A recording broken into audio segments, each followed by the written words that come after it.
Thank you for being here. Thank you very much. Thank you. Senator Schumer, how long do you think the proceedings are going to go tonight? Senator Schumer? What's your message tonight, Senator Schumer, the country? Thank you. Senator Paul? Senator Paul? Senator Marshall, do you still plan to object tonight? Senator Hawley, do you still plan to object to Pennsylvania tonight, Senator Hawley? Senator Hawley.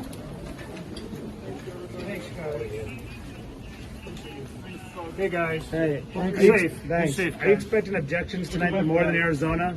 Senator, are you expecting more than one objection tonight?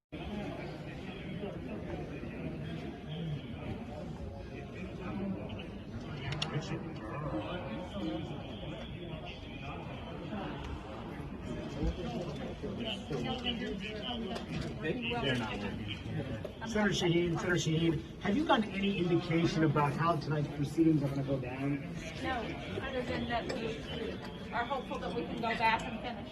Have you been told? So Romney, what's your message to the country right now? Come together with a new president. Hi guys. Hi, Senators. The Vice President, as President of the Senate, would like to give a brief statement with the indulgence of the Senators. Today was a dark day in the history of the United States Capitol. But thanks to the swift efforts of U.S. Capitol Police, federal, state, and local law enforcement, the violence was quelled. The Capitol is secured, and the people's work continues. We condemn the violence that took place here in the strongest possible terms. We grieve the loss of life in these hallowed halls, as well as the injuries suffered by those who defended our Capitol today. And we will always be grateful to the men and women who stayed at their posts to defend this historic place. To those who wreaked havoc in our Capitol today, you did not win. Violence never wins. Freedom wins. And this is still the people's house. And as we reconvene in this chamber, the world will again witness the resilience and strength of our democracy. For even in the wake of unprecedented violence and vandalism at this Capitol, the elected representatives of the people of the United States have assembled again on the very same day to support and defend the Constitution of the United States. So may God bless the lost, the injured, and the heroes forged on this day. May God bless all who serve here and those who protect this place. And may God bless the United States of America. Let's get back to work.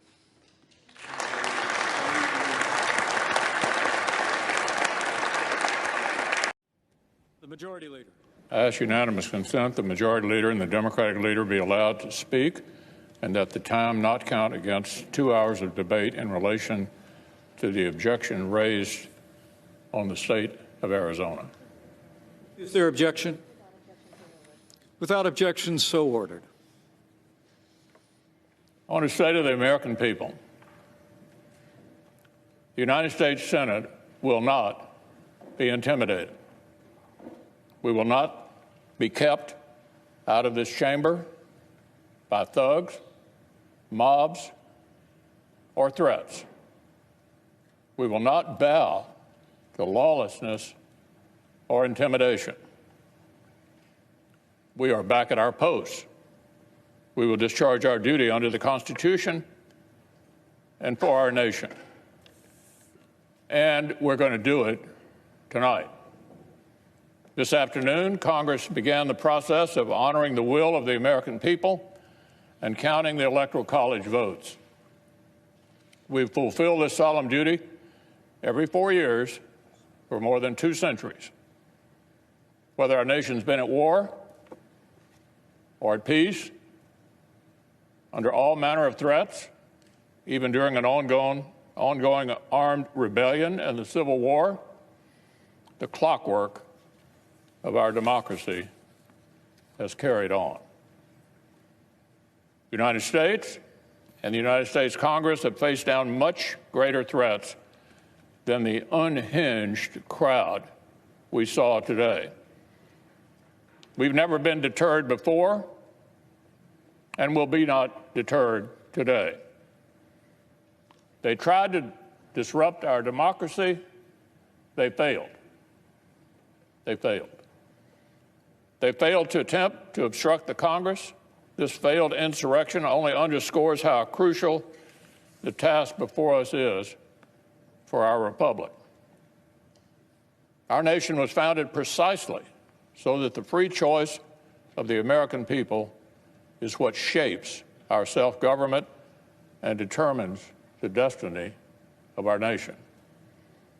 Not fear, not force, but the peaceful expression of the popular will. Now, we assembled this afternoon to count our citizens' votes and to formalize their choice of the next president.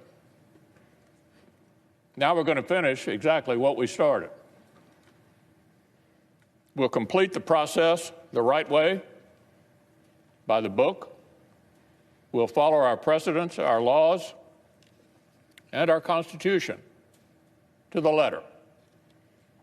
And we will certify the winner of the 2020 presidential election. Criminal behavior will never dominate the United States Congress. This institution is resilient. Our democratic republic is strong. The American people deserve nothing less. Shepard Smith here. Thanks for watching CNBC on YouTube. But make no mistake, my friends, today's events did not happen spontaneously. The president who promoted conspiracy theories that motivated these thugs, the president who exhorted them to come to our nation's capital, egged them on, he hardly ever discourages violence and more often encourages it. This president bears a great deal of the blame. This mob was in good part President Trump's doing, incited by his words, his lies. This violence, in good part, his responsibility, his everlasting shame. Today's events certainly would not have happened without him. When I arrived in Washington this morning, I fully intended to object to the certification of the electoral votes. However, the events that have transpired today have forced me to reconsider, and I cannot now in good conscience object to the certification of these electors. The violence, the lawlessness, and siege of the halls of Congress are abhorrent and stand as a direct attack on the very institution my objection was intended to protect, the sanctity of the American democratic process. And I thank law enforcement for keeping us safe. I believe that there were last-minute changes to the November 2020 election process and serious irregularities that resulted in too many Americans losing confidence not only in the integrity of our elections, but in the power of the ballot as a tool of democracy. Too many Americans are frustrated at what they see as an unfair system. Nevertheless, there is no excuse for the events that took place in these chambers today, and I pray that America never suffers such a dark day again. Though the fate of this vote is clear, the future of the American people's faith in the core institution of this democracy remains uncertain. We as a body must turn our focus to protecting the integrity of our elections and restoring every American's faith that their voice and their vote matters. America is a divided country with serious differences, but it is still the greatest country on earth. There can be no disagreement that upholding democracy is the only path to preserving our republic. I yield the floor.